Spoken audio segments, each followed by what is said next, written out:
Welcome to the living room with Social Bakers. With me today is one of our fantastic clients, Nick. Hi, Laura. Nick is the Managing Director of Strategy and Commerce at VMLY&R. And today we're going to be talking about some of the key beauty trends in Asia Pacific. This is something that VMLY&R are very well versed in, which is why Nick is today. Not because I'm good looking, definitely. No, that too. And this all started when we asked some of our clients, what are the key industry trends that you're seeing in the beauty space? And interestingly enough, some key themes came out, and that was sustainable beauty, inclusive beauty, ethical beauty.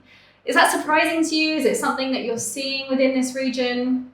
I think we're living in an interesting time right now where a lot of brands are taking a stand on where they are in this, I would say, post-capitalism world. It's not just about making money anymore. They need to stand for something, and we all know millennials believe in causes, and really love brands who have a purpose to exist.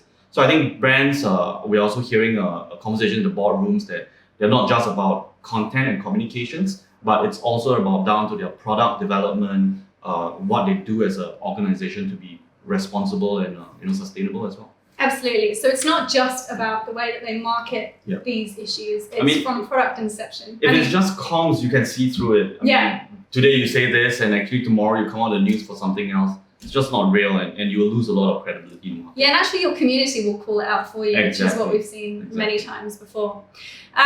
When we actually look into the data at some of the new topics that are emerging within these themes, it's very interesting. So if you look at the chart here, you'll see some of the top hashtags and keywords that were mentioned by beauty brands in APAC.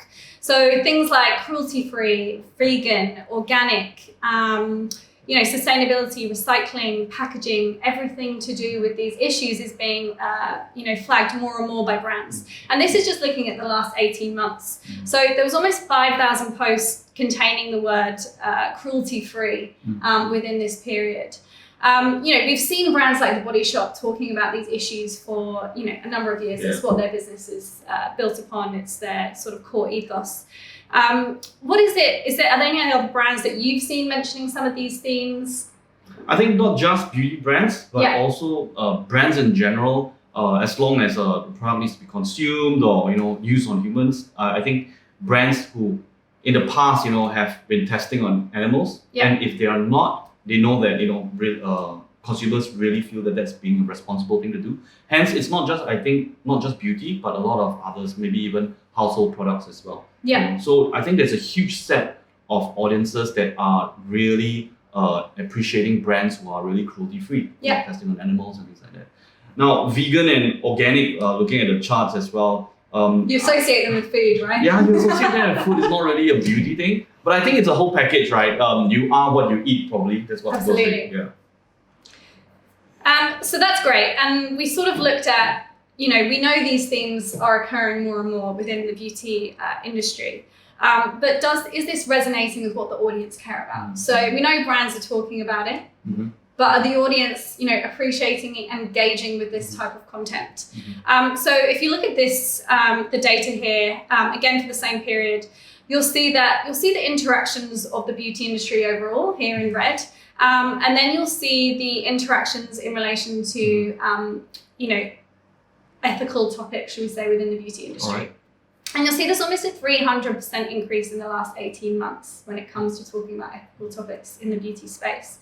While sort of engagement in the beauty industry overall seems to be declining slightly. So I think the chart is interesting because it's beauty brands, right? Beauty brand profile. So what we're seeing also is that beauty brands aren't just relying only on their media channels to talk about their brands and what they stand for, but they're also working with a lot of influencers and getting influencers and working together with influencers to carry their message as well. So if brands are actually getting less engagement on their pages, I won't be surprised.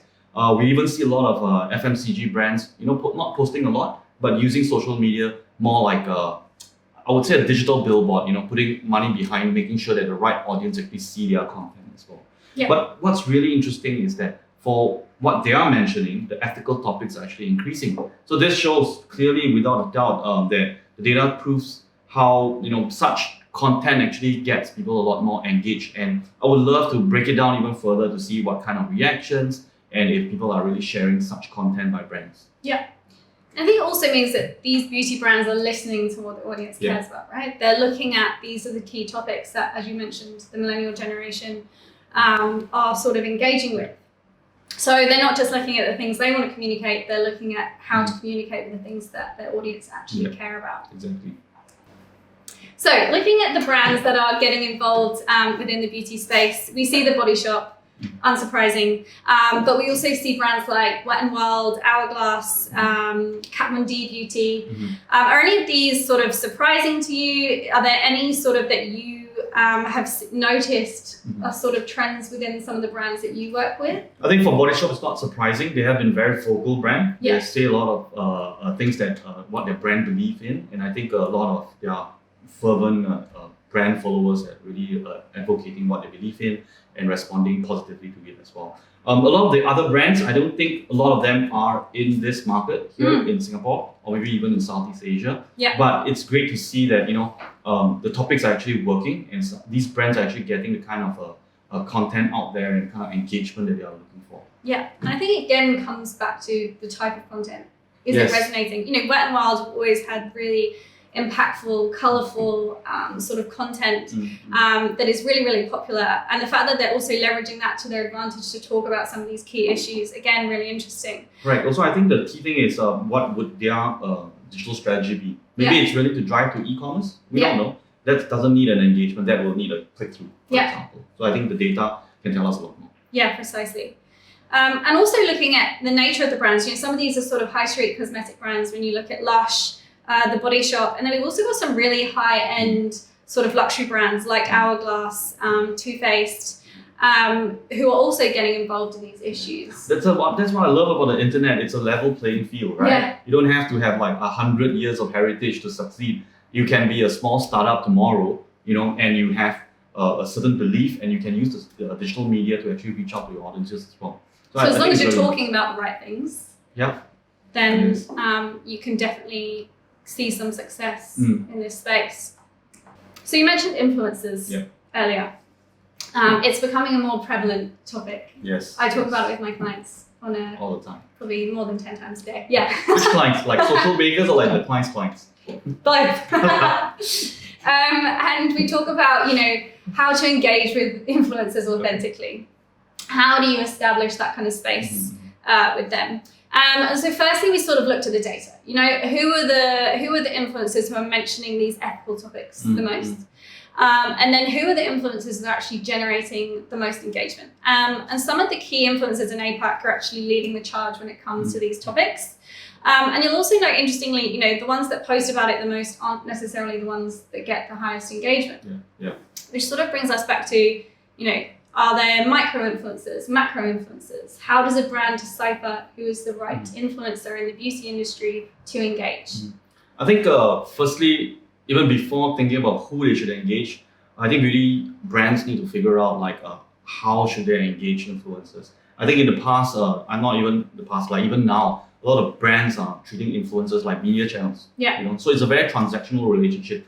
I'll pay. There's a bit of a payment here, and then there is some content that's been created. So it's just a content creation transaction, right? Or using them as a channel for reach, basically, because of their huge following. But I think some influencers, they have a certain personality online, and brands do find that there's a good fit with some of these personalities, and they want to be partnering with them to create some interesting content. It depends whether the personality fit the brand or not. So it really comes down to the chemistry between them and things like that. However, when we look at the lower, I would say the smaller followings, the micro or even the individuals, what we are seeing, I personally feel that there are two kinds of influencers. One would be your, no better way to say it, but influencer wannabes who really just want to be an influencer. So they are creating lots of content, beautiful content, and they're just talking and name dropping everything, every single brand, and they're enjoying it. It's like fun. It's kind of nice. However, they don't have huge reach as well. And also, if any other brand comes along and throws them products or offers them some good remuneration, they will take it on because that's what they aspire to be. Beauty influencer, for example. But on the other end, For some who have a strong belief in a certain brand, they may not have huge following, but they are loyal brand ambassadors, And I think brands need to find out who these people are and actually, sort of reward them for the love. It's just like a nice two-way street, I would guess. Yeah, I think particularly when we're talking about ethical beauty. So engaging with an influencer who actually cares about these principles within their own life becomes more important. Exactly. They're not just influencers like full-time, right? Yeah. They are also, some are parents, some are community leaders, some are, people fighting for causes. They have all aspects to life. So I think brands need to look at the influencer holistically, not just as a media channel. Yeah. And also how they're, engaging with the influencer to begin with, right? Not dictating the content, as you mentioned, and it's making a partnership, sure it's authentic. right? Yeah.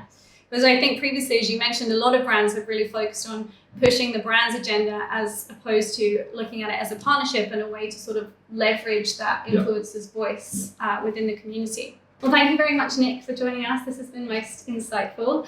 Join us again in the Living Room with Social Bakers, where we will be discussing other industry topics that you as brands care about. If you want to stay up to date with what's happening in the social space, please follow us right here. And we will see you next time. Thanks very much, Thanks, Nick. Laura. It was a good one.